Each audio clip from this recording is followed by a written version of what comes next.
If you're looking to enhance your texturing skills with Substance Designer and UE5, this video series is for you. I'll guide you through the process of creating a trim texture set, the one that is used to design this entire environment. With over 10 years of experience creating science fiction games like Destiny and Mass Effect, I'm sharing the techniques that I've been refining throughout the years. And now you can apply them to your own projects.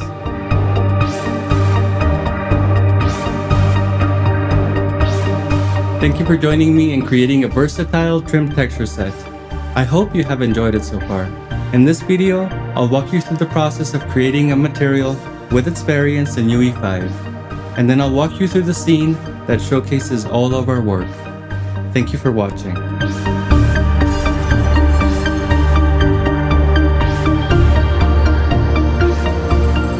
Congratulations on finishing the texture in Substance Designer. In 3D Max, I already imported all of the maps and set up a couple of materials. I want to show you how these models are unwrapped. By showing the trim texture in the background of the UV editor, we can see how things are unwrapped. As you can see, I'm simply selecting parts of the model and then unwrapping them into the panels that are most appropriate for the size. In some cases, the selection goes over a couple of tiles horizontally. That means that they're tiling. I also unwrap the backs just in case we rotate our models so they're presentable from the other side.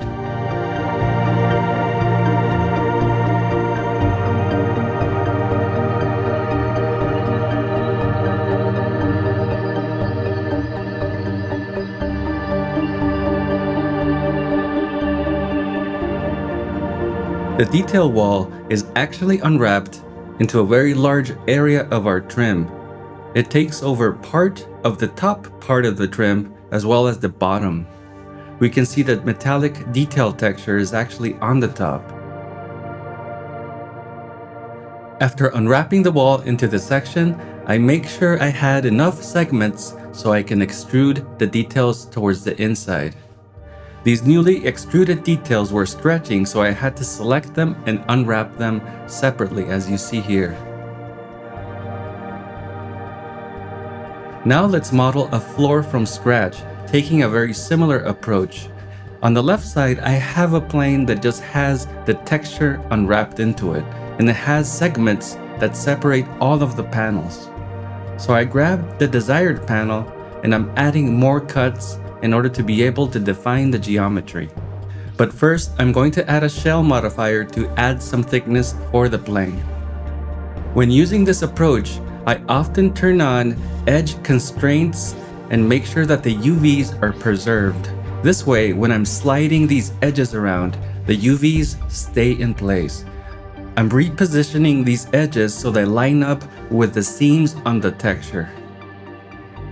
I want these diagonal lines to be part of the model, so I'm going to introduce more segments and line them up with the seams of the texture. As you can see, I have a line that cuts through the outside of the angle and another one that is on the inside. I'm seeing that the UVs are actually distorting, so what I'm going to do is for now delete the bottom part. Now, without the distortion, I can line them up with the texture and create diagonal cuts. As you can see, our geometry is matching. I want to select the geometry on the outside so I can extrude it down.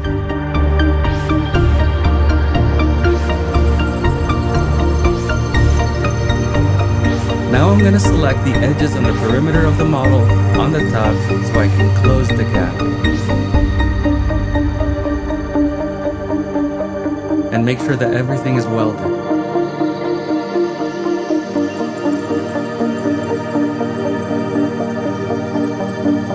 I'm introducing more segments into the areas that I want to define. This way, when I chamfer the edges, we have less UV distortion. So I'm adding more lines that cut through the model diagonally and some that are cutting it vertically.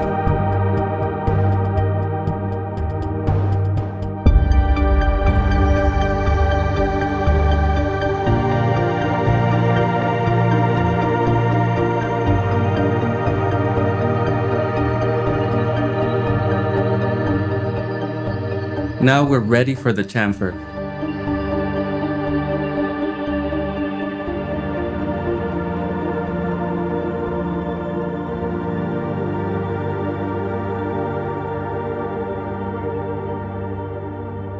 I'm happy with the angle, so what I'm gonna do now is just delete any of the extra edges and weld the vertices in the way that I think looks clean.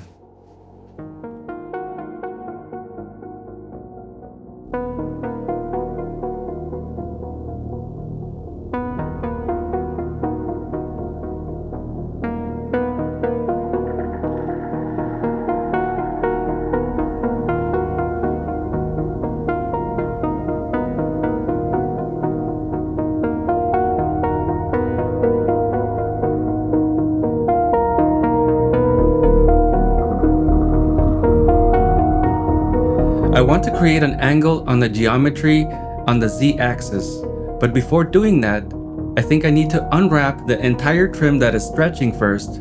It's easier to unwrap now that the geometry is simple. I'm gonna select the faces that I want to unwrap on a flat plane.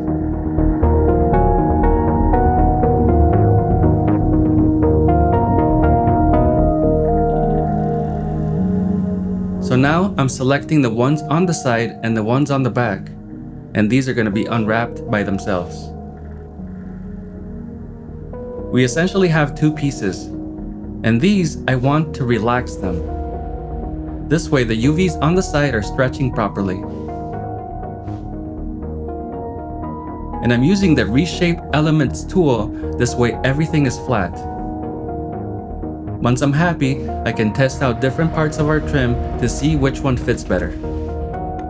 I'm just gonna use the bottom edge of this flat trim, not the entire trim.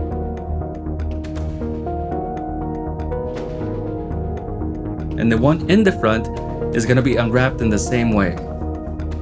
Right now, I'm seeing that the UV of the trim is actually on the bottom. I want the interesting edge to be on the top. That's the one that we're gonna be seeing.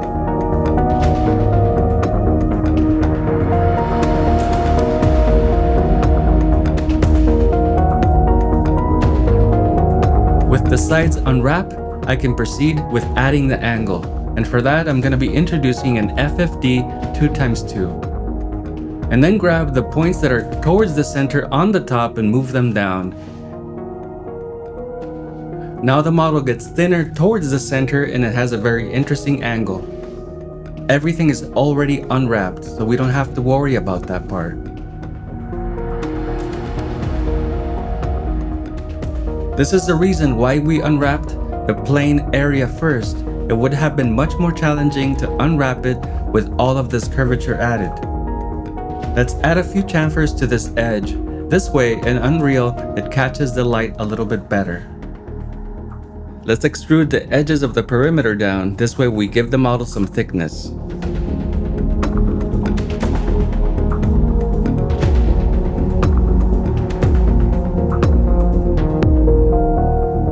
What I'm gonna do is select the unwrapped portions of our model and apply a UVW map. And on the mapping, I'm going to select a box and make sure that the length, width, and height are matching. We can use the gizmo to determine which part of the texture we're going to be using on the sides.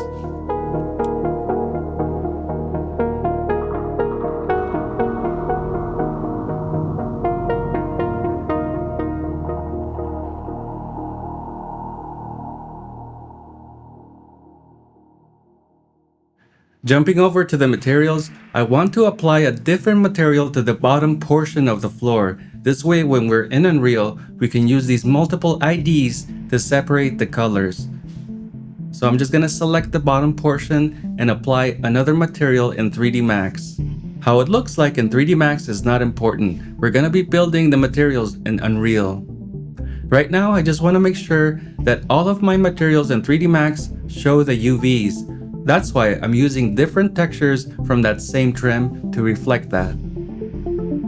I want to cap the bottom of the model, so what I'm going to do is copy the faces from the top, move them down, and then scale them on the Z-axis so they're squished into a plane. And then afterwards, I can weld them and flip the normals. This way it's facing down. And after that, we can weld it with the rest of the model. We're finished with the example model. Best of luck when you're modeling and unwrapping your own. When you're ready to export, I recommend a plugin from TS Tools. It creates an FBX file for each model. With everything selected, I'm going to use that plugin and select the directory where it's going to export, and then go through the export settings, and it applies the same settings to everything. This tool goes through the models one by one, moving them to the origin.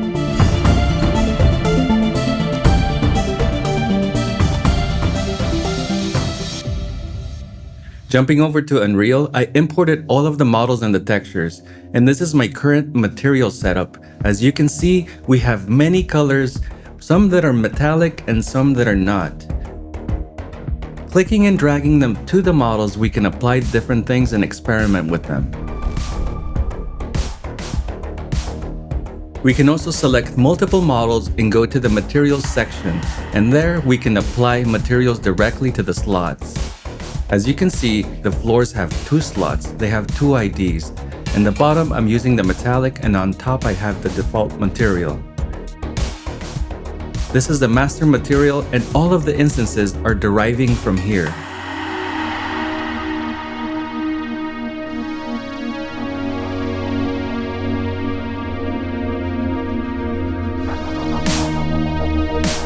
Let's go through the process of creating a new master material.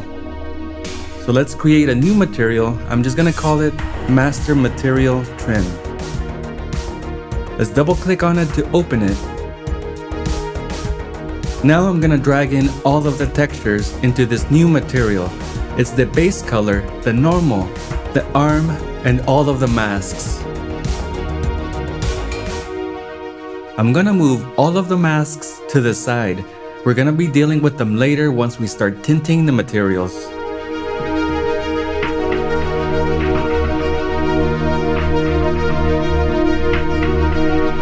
Let's create the functionality that's going to allow us to tile the texture with material instances. First, we create a texture coordinate. And then we add a multiply by holding M and then clicking on an empty space. And then we create a constant 2 vector. You do that by selecting the number 2 and then clicking on an empty space. Let's set the X and the Y value to 1. Let's create 2 constants by holding 1 and clicking on an empty space twice. And then we can convert these constants into parameters so we can control them later on the material instance. Let's name the one on the top Texture Tile X and the one on the bottom Texture Tile Y. Now we can add 2 more multiplies so we can multiply the parameters with the constant 2 vectors. Multiplying the X with the X and the Y with the Y. The values on the parameters also need to be set to 1. Now let's create a new append node. Into this, we need to connect the 2 multiplies that are on the bottom. And the result, we can plug it in so it multiplies with the texture coordinate. And this can go directly into the UVs of each texture. Now this part of the setup is complete. Let's create a comment on these nodes to organize them. Let's plug in the result of the normal map so we can see it on the preview. Just so we can work on this better, I'm gonna tile the X value by 4. We can revert it once we start texturing our environment.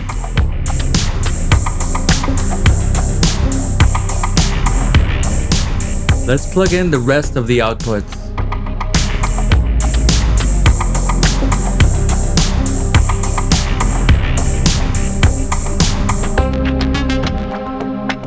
I want to show you the breakup of this map. If we look at the red channel, we can see the AO. The green contains the roughness, and the blue contains the metalness. So let's plug in the material according to these channels.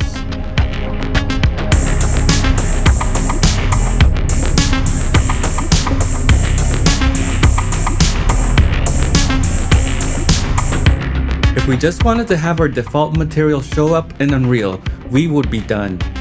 But we're gonna continue working because we wanna set up material instances so we can customize many features of this material, starting off with the metalness. So let's create a new multiply and a new constant and convert the constant into a parameter. We can simply name it metalness. We're essentially multiplying the blue channel of our texture with this new parameter. Let's test it out to see if it works. And it does. If we set it at 0, the metalness disappears. We can move forward. To the end of the multiply, I'm gonna add a clamp. This way, this value never goes above 1 or negative. Let's do something unique. I want a switch that makes everything metal. So let's search for switch parameter. We're just gonna name it all metal. To false, let's plug in the area that we were working with. To true, I'm gonna plug in the AO. So essentially, everything is metallic. Let's test it out to see if it works. And it does. You can see that everything is metallic, except for some areas in the crevices, and that's fine, it looks like dirt.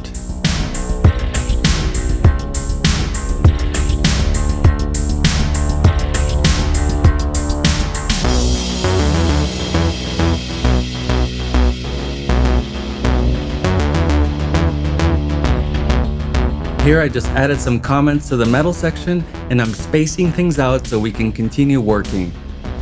For the roughness, I'm not gonna start from scratch. I'm gonna copy some of the nodes that we already created for the metal section, for the exception of the switch. We can rename the metalness to roughness and then plug in the green channel. And this can be plugged into the result.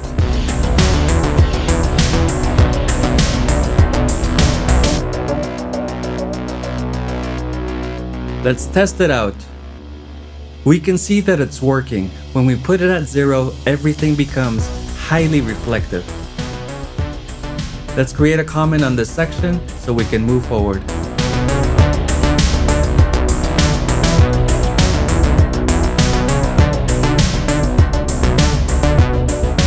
Let's repeat the same process for the AO, copying the nodes that we already made, renaming the parameter, and then commenting the section.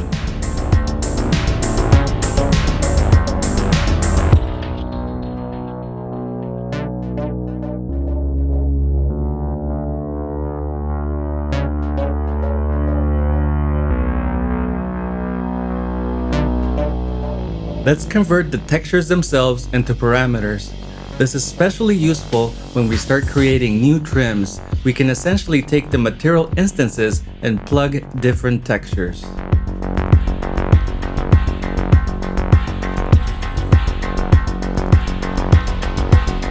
It's time to create the setup so we can tint our material. I'm gonna test out to make sure that this is the correct mask that I want to work with. It also needs to have the texture coordinates applied to it. So let's apply it to the new texture so we can start creating the new setup.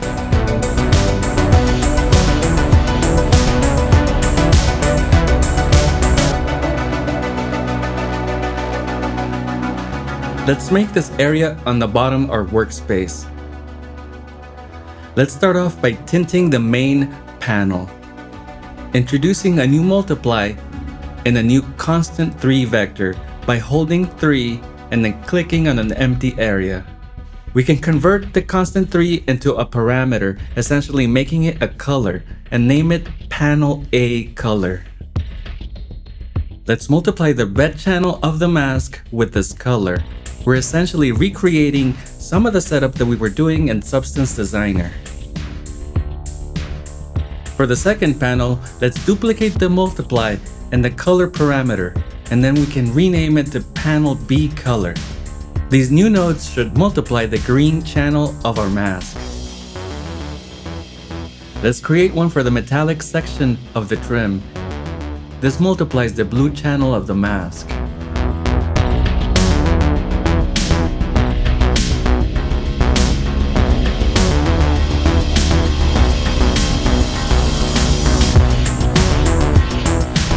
In order to tint the accent colors, we need to start using the second mask.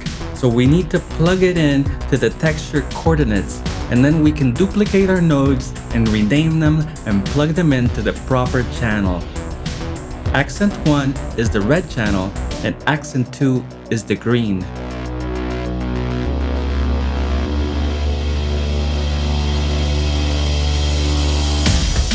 Now let's add the results of the multiplies together, working from the top to the bottom.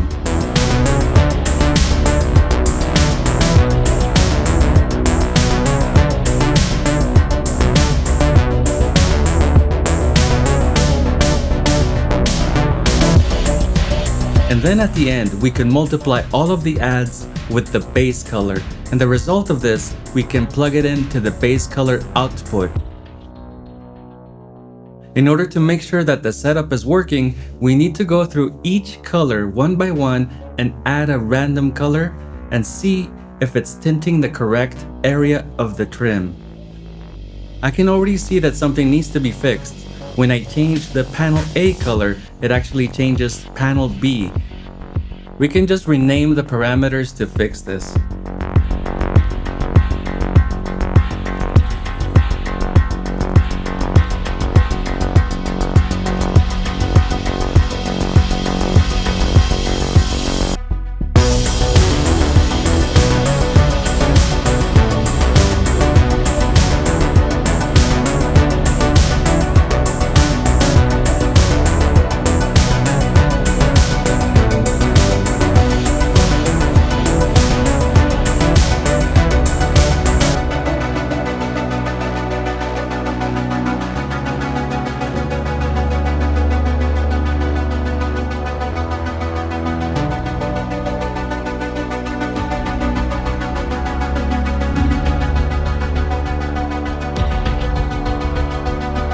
The tinting capability is working as intended.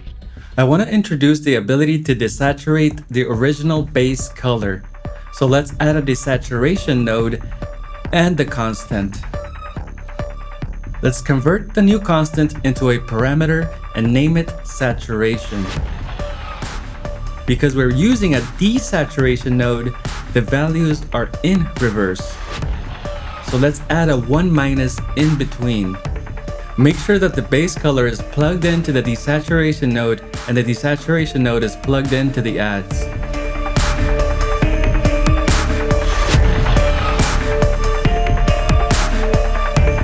Let's test it out to see if it's working. In this case, it's actually really hard to determine if it is because everything else is being tinted right now.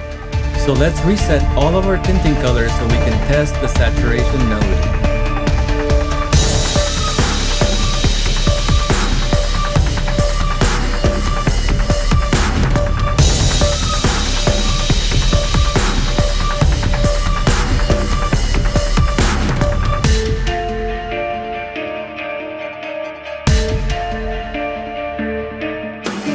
Now we can see that the saturation node is working as intended. Right now we have the ability to multiply our material by many colors, but what if you select all metal? That's an option that we created earlier. In this case, I would like it to multiply just one color. So let's take the all metal switch from the top and paste it on the bottom. This way we can use it in the coloring section. To set this up, let's plug the previous result to false and then create a new multiply node. With the new node, we're going to be plugging in the base color with the desaturation and the metal color.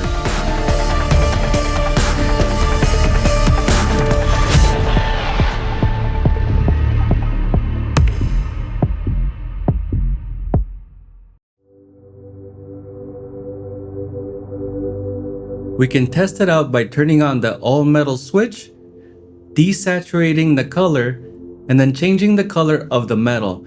This color should change everything. And you can see that it's working. So now let's restore the default values.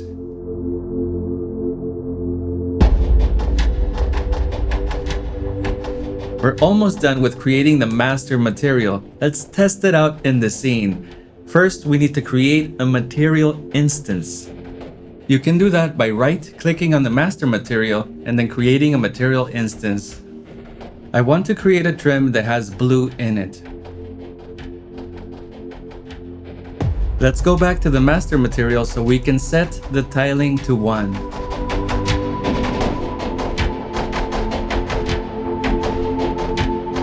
We can see in our material instance that all of the parameters that we created are there. We have the ability to change the AO intensity, the roughness, the metalness, the tiling, and all of the coloring.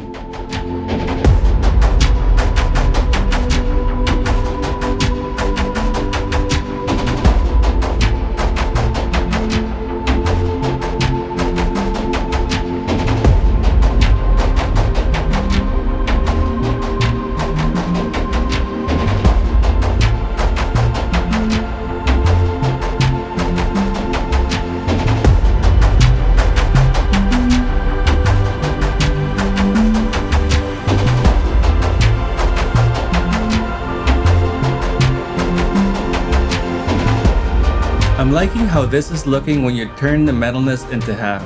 It's actually using a combination of metallic and non-metallic. And by desaturating the base colors, you can see that the tints come through 100%. Right now we have the ability to turn on the all metal feature, which multiplies the entire base color by the metallic color. But I'm thinking it could be a good feature if we can multiply everything by one color without using the all metal switch. To do that, let's copy the all metal switch and rename it to flat color.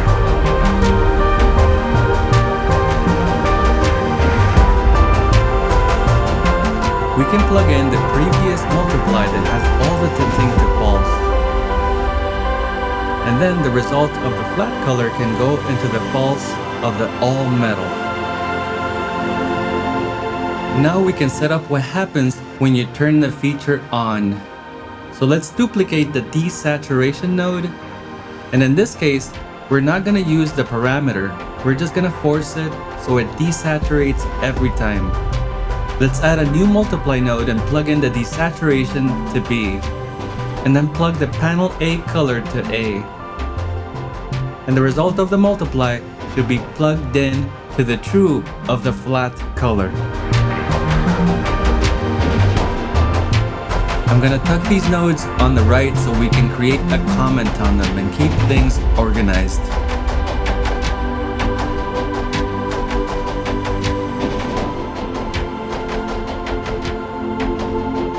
Let's create a new material instance so we can test out the new feature.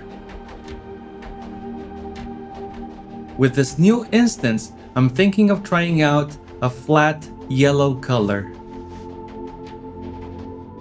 Let's apply this material to one of the walls and open it so we can edit the features.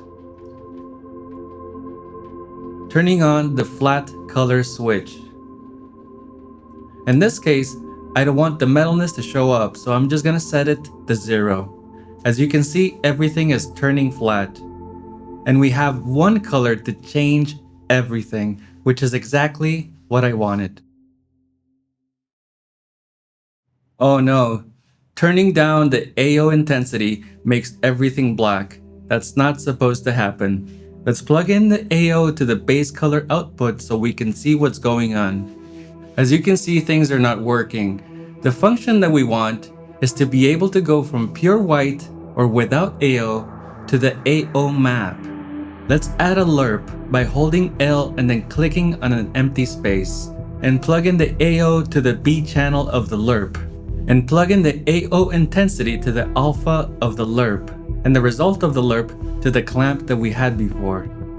We're gonna create a new constant and set it to 1, and plug it into the A. Now we can test it out. 1 is with the AO and 0 is without it.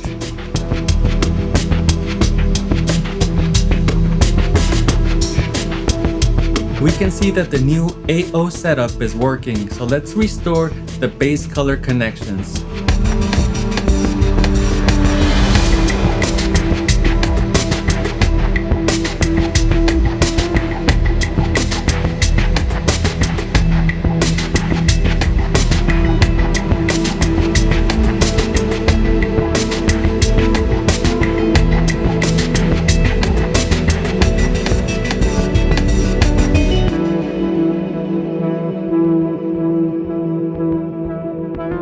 We're done creating the master material. Have fun in creating your own material library so you can apply them to your scene.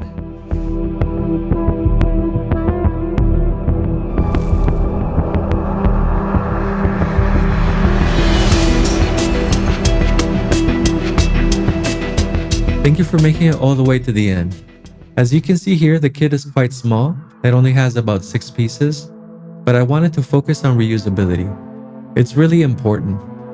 When working in game studios, oftentimes I had very limited amount of time to finish the environment. I did not have time to go and create new textures to bring into the project, so I had to focus on reusing what I had in creative ways to make the environment look unique without adding additional resources. So for this reason, I wanted to challenge you to see how far you can push the reusability of that trim texture before creating a new one. One of the main benefits of doing it this way is that when you create that second trim texture, it's gonna be informed on the needs that you have. As you place walls and create hallways and different environment situations, you'll have new ideas. Perhaps you want to show what's behind one of the panels, you want it to be more mechanical in nature, and these are the kinds of things that you're gonna put on your second texture. When you export your textures from Substance into Unreal, you might be shocked by the differences. What happened to all the fine-tuning, the rust, the edge wear, the roughness? It looks like things are represented differently. Things are more punchy, more contrasty. It seems like we need to go in with a mop and just clean things up a bit. But do not worry, we separated everything in sections in Substance so we can edit those things and re-export. We need to work on this in order for the default texture to shine. When this texture works, all the deriving materials are gonna work as well. So let's iterate on this until we get it to the point that we're happy with it. As you can see on mine, I have a very light amount of dirt, light amount of rust, and edge wear. Everything is working together to complement the texture and to bring out the details. So I got it to the point where I was happy with it, and now I can move forward and show you the rest of the environment. This is one of my favorite shots.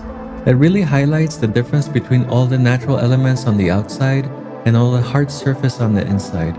It creates that really nice contrast between one side of the composition and the other. The lighting is definitely bringing everything together and creating harmony. I wanted to show the importance of the lights and how they are adding into the environment. So if I delete them and go to Window, Environment Light Mixer, reintroduce the defaults.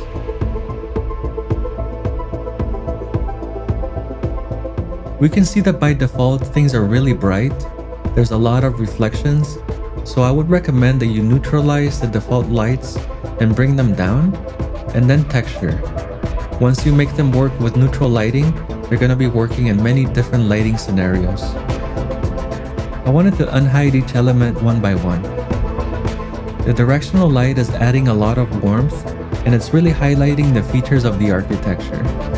All the shadows coming in from these pillars, how it's casting a light into the wall.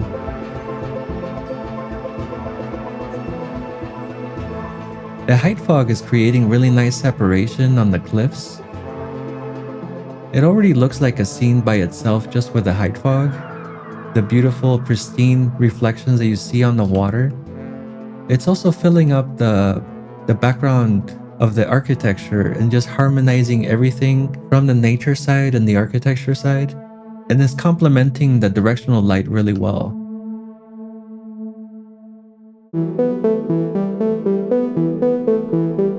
The lens flares are something that I have in Spectrum Galaxy, which is available on the Fab Marketplace. the sky atmosphere. You can see it has beautiful teals on the horizon and deeper blues on the top. The teals really match the accent color that we chose for the trim texture.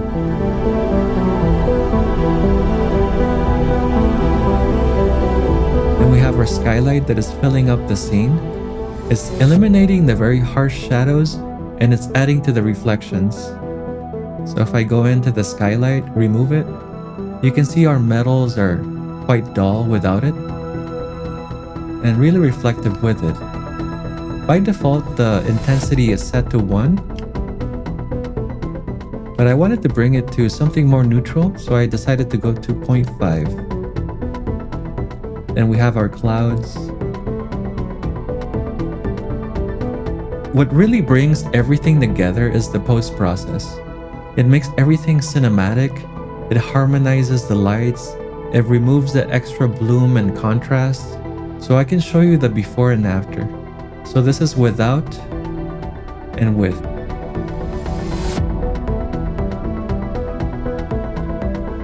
Just by itself, it makes the scene more cinematic, it creates deeper and softer shadows, it neutralizes the extra contrast, and it brings the attention to where it belongs. Without it, I start looking at the ceiling reflections, and maybe the ivy on the ceiling. There's other things that are creating a lot of contrast without the post-process. But when I introduce, you see the ceiling kind of disappears, and now I'm really focusing on the center of the scene, which is the most important. And I really wanted to nail the lighting on this because it inspires me to continue working on the scene, maybe introduce more models, more textures. I can see the potential already, and I'm imagining what would happen if I turn around the corner, what kind of things would I see? And I think this post-process is really nailing things down, and it's working. So let's move on to the next elements of the scene. The placements themselves are quite simple once you break it down. We primarily alternate between one wall type and the other, and then we have a pillar in the center to create that division. I'm also using the trim to push the ceiling upward. The trim is also present on the floor to make everything wider, making the whole space feel really grand. This pillar is playing a very important role on both sides, but on the right side it's creating more dimension by being extruded from the wall. It also adds color variety as it's tinted differently than the walls themselves, and it introduces that very interesting metal detail in the center that adds reflections and interest into the scene. In addition to that, it also has that curvature that goes from the floor to the ceiling and just makes everything feel like it's one piece. And then on the outside is being duplicated 3 times, and it makes the space feel really grand, like it's part of a really large structure. I'm thinking about an airport terminal. When I look at this, it has multiple levels.